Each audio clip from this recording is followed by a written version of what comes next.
स्वागत है आपका 52वें क्लासेज में। आज हम पढ़ने वाले हैं हिंदी व्याकरण का एक प्रसिद्ध टॉपिक शब्द शक्तियों के बारे में। शब्दों की शक्तियां अर्थात शब्दों में शक्तियां होती है। एक शब्द एक साथ अनेक अर्थ प्रकट करने में समर्थ होता है, तो किस शब्द का क्या अर्थ निकलेगा यह निर्धारण शब्द शक्तियां करती है। शब्द शक्ति अर्थात शब्दों की शक्तियां। शब्द शक्ति की परिभाषा है कि अभिष्ट अर्थ, अभिष्ट मतलब इच्छित अर्थ श्रोता तक पहुंचाने की, जो वक्ता है वो अभिष्ट अर्थ श्रोता तक पहुंचाने की क्षमता अथवा शब्द में छिपे तात्पर्य को प्रसंगानुसार स्पष्ट करने की सामर्थ्य ही शक्ति है। अर्थात कहने का तात्पर्य एक वक्ता जब किसी श्रोता के लिए कोई वाक्य कहता है तो वह चाहता है कि उसके द्वारा जो कहा जा रहा है उसका तात्पर्य वक्ता को और श्रोता को समझ में आना चाहिए। उस समय वो ये देखता है कि वक्ता कैसा है, श्रोता कैसा है। यदि श्रोता सामान्य है या फिर कम समझने वाला है तो वो अभी शब्द शक्ति में बात करेगा, उससे ज्यादा समझने वाला है तो लक्षणाम बात करेगा, और कोई विद्वान है तो वहां व्यंजना शब्द शक्ति से वह वार्तालाप करेगा। शब्द शक्तियां ये तीन प्रकार की होती है। कौन कौन सी? अभिधा, लक्षणा और व्यंजना। इनके बारे में आप ये ध्यान रखें कि हमारे जो वाङ्मय है वो शब्द और अर्थ से मिलकर बना है। किससे? शब्द से और अर्थ से। तो एक प्रश्न तो आपका यही हो गया कि शब्द शक्ति कितनी होती है? तीन प्रकार की होती है। कौन कौन सी? अभिधा, लक्षणा और व्यंजना।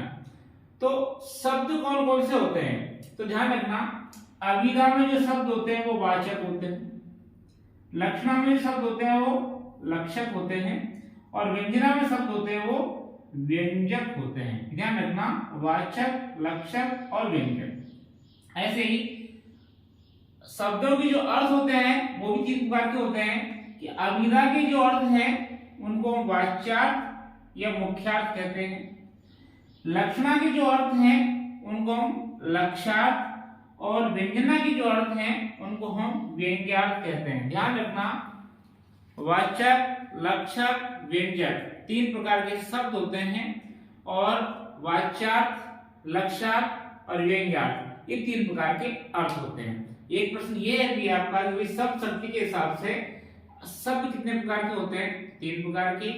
अर्थ कितने प्रकार होते हैं? तीन प्रकार के। शब्द कौन कौन से?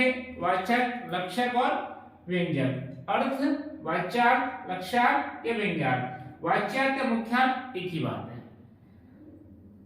इसका उदाहरण है तुम्हारा पुत्र मूर्ख है।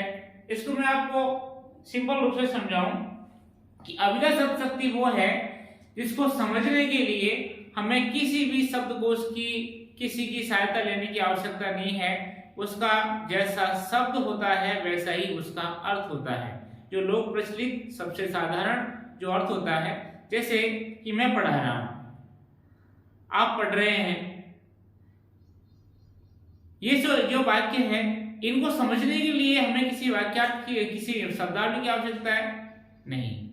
ऐसे ही खेत में गाय चर रही है, तालाब में व्यक्ति नहा रहा है, बालिका किताब पढ़ रही है। ऐसे जो वाक्य हैं बिल्कुल सीधे, उनको समझने के लिए हमें किसी भी प्रकार के आवश्यकता नहीं है। उसका जो शब्द होता है वैसा ही सीधा सीधा उसका अर्थ होता है। यहां देखो, अभिधा शब्द शक्ति वो होती है जिस शब्द शक्ति से, जिससे किसी शब्द के सबसे साधारण, लोक प्रचलित या मुख्यार्थ का बोध हो, वो शब्द शक्ति अभिधा शब्द शक्ति कहलाती है। जैसे मेरी कपिला गाय है, एक गाय का प्रकार है, तो यहाँ जो गाय शब्द है ये किसके लिए? एक जानवर को इंगित कर रहा है कि गाय नाम का एक जानवर होता है। अब आते हैं हम लक्षणा पे।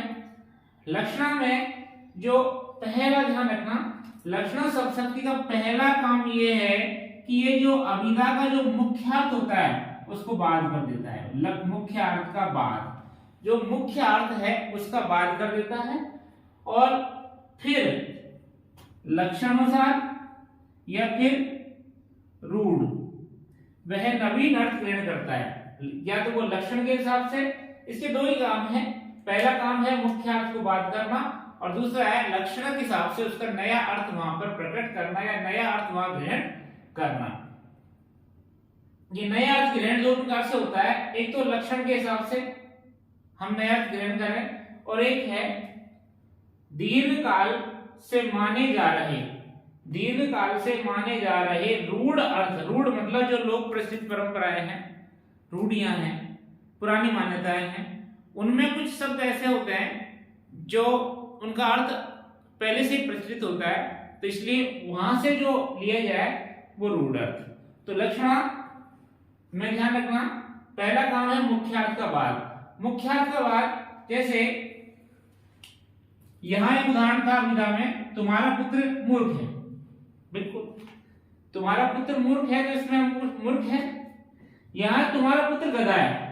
अब पुत्र और गधा में थोड़ा अंतर हो गया। तुम्हारा पुत्र गधा है, गधा क्या है? जानवर। जानवर तो व्यक्ति हो नहीं सकता है, तो वो लड़का ही। लेकिन हमने यहाँ पर अर्थ लगाया, गधा का मतलब है कि वो बेवकूफ है, कम पढ़ता है, मूर्ख है।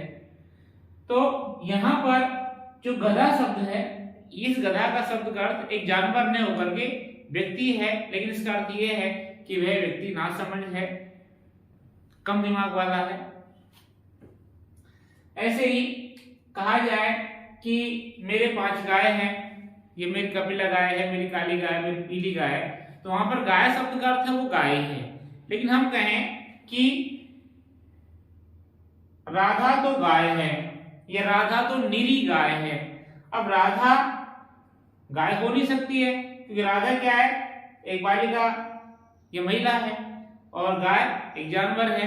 लेकिन गाय से सीधा अर्थ लगाया कि वो राधा क्या है? सीधी है, सरल है, ऐसे अर्थ निकलते हैं। अभिधा के उदाहरण देखो, राम पढ़ रहा है, खेत में गाय चल रही है, शिक्षक पढ़ा रहा है, विद्यार्थी पढ़ रहा है। इन अर्थों को समझने के लिए हमने जैसा शब्द है वैसा ही अर्थ है, तो जो मुख्य अर्थ है उसी का बोध होता है। लेकिन लक्षणा में सबसे पहला काम यही करता है, मुख्य अर्थ का बात करता है। मुख्य अर्थ का मतलब ये है कि राजेश का पुत्र तो ऊंट है, राजेश का पुत्र तो ऊंट हो गया। अब राजेश का पुत्र, राजेश तो व्यक्ति है, उसका बेटा ऊंट कैसे हो सकता है? ऊंट का तात्पर्य यह है कि वो लंबा हो गया है, बहुत ऊंचा हो गया है। ऐसे ही सारा घर मेला देखने गया। अब घर क्या है? एक निर्जीव वस्तु है। निर्जीव वस्तु जो अपने हिसाब से मूवमेंट चल नहीं सकती, तो घर तो जा नहीं सकता। तो हमारा जो मुख्य अर्थ था वो तो बात हो गया। मुख्य अर्थ ये था कि घर मेला देखने गया। जब घर जा नहीं सकता तो हमने घर में जितने भी लोग रहते थे वो सारे मेला देखने गए हैं। ऐसे ही नरेश तो गधा है, राधा तो गाय है। कई बार आप देखते हैं कि अखबार में खबरें आती है कि जैसे क्रिकेट मैच चल रहा है, तो हम उसमें देखते हैं कि आज क्रिकेट मैच में भारत ने पाकिस्तान को धोया। अब भारत और पाकिस्तान जो देश हैं और धोया, अर्थात वहां पर धोया का अर्थ क्या था? हराया। और हराया कैसे? बुरी तरह हराया। जैसे मान ली विराट कोहली अच्छा खेला, तो कहते हैं कि अगले दिन अखबार में खबर आती है कि विराट कोहली ने की छक्कों की बरसात। अब बरसात क्या है? बरसात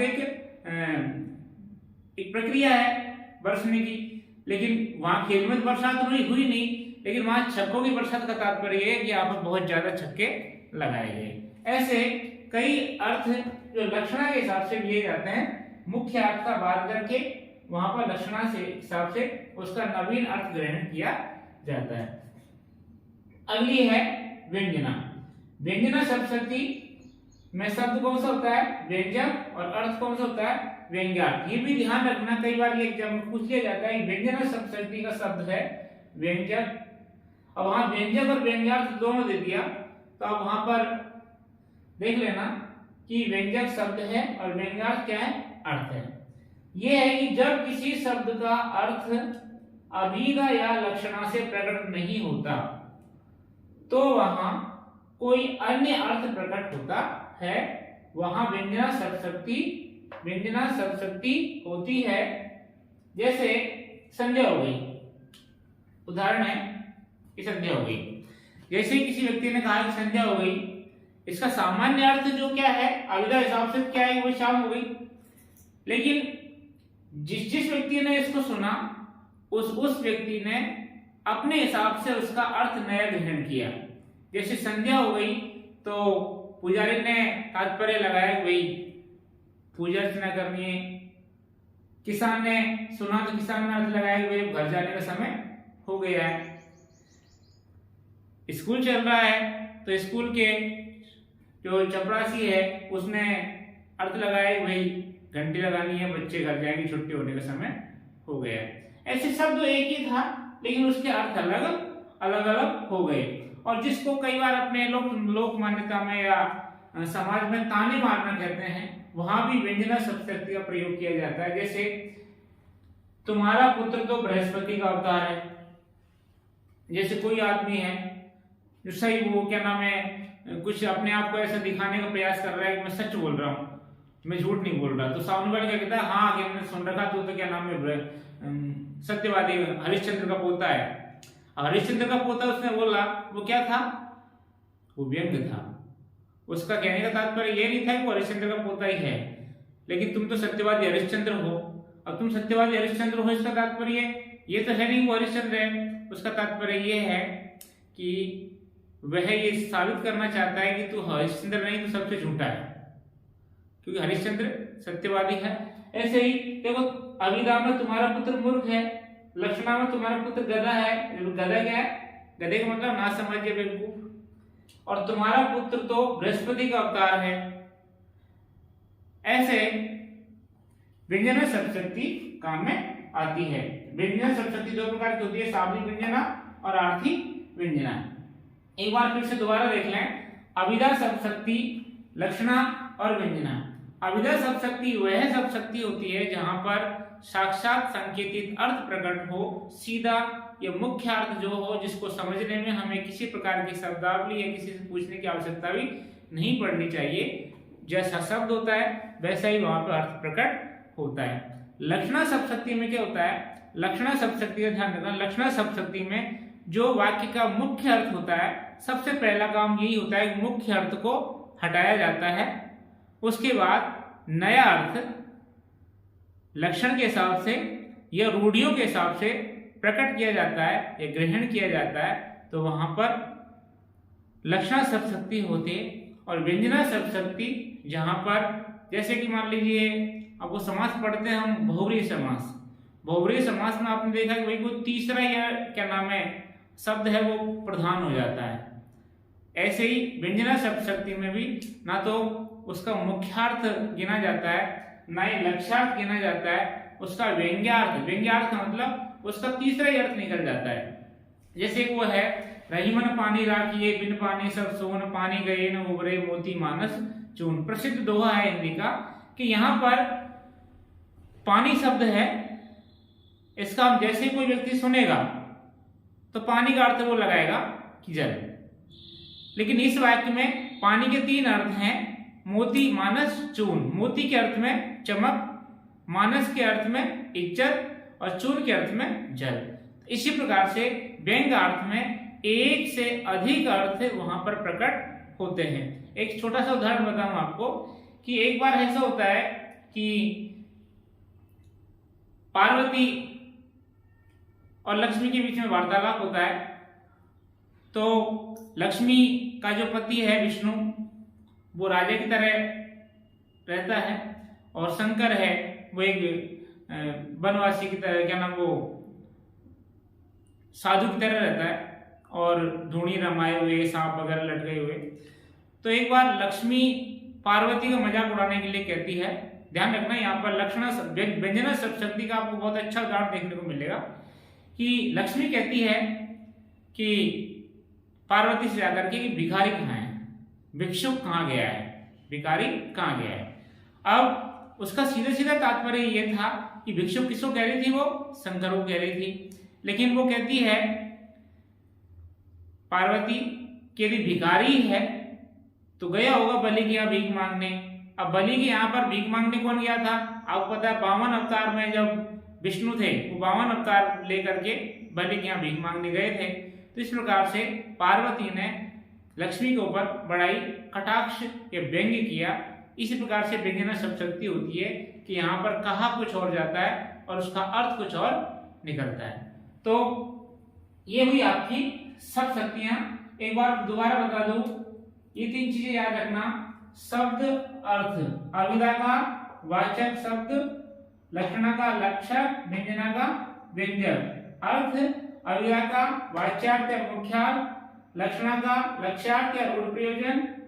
लक्ष्यार्थ रूढ़ प्रयोजन 2 प्रकार के होते हैं, रूढ़ि और प्रयोजन। व्यंजना का व्यंजक और व्यंग्यार्थ।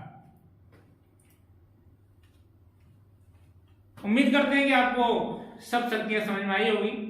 यदि आपको हमारे द्वारा पढ़ाया गया ई कंटेंट पसंद आया तो इसको लाइक करें, शेयर करें और सब्सक्राइब करना नहीं भूलें और बेल आइकन को प्रेस कर दें, जिससे कि आने वाले वीडियो हमारे आपके पास पहुंच सके। और मैं आपको याद दिलाना चाहता हूं कि आपकी रीट की परीक्षा में भी जितने भी टॉपिक हैं हिंदी और संस्कृत के, वो सभी आपको इस चैनल पर हल करवाए जाएंगे। इसलिए यदि आप चाहते हो कि हमारे वीडियो आपके पास पहुंचे, और हम विश्वास दिलाते हैं कि जो वीडियो हमारे यहाँ से आपने पढ़ लिया उसको अन्य जगह से पढ़ने की आवश्यकता आपको नहीं पड़ेगी। तो धन्यवाद, आपका दिन शुभ हो।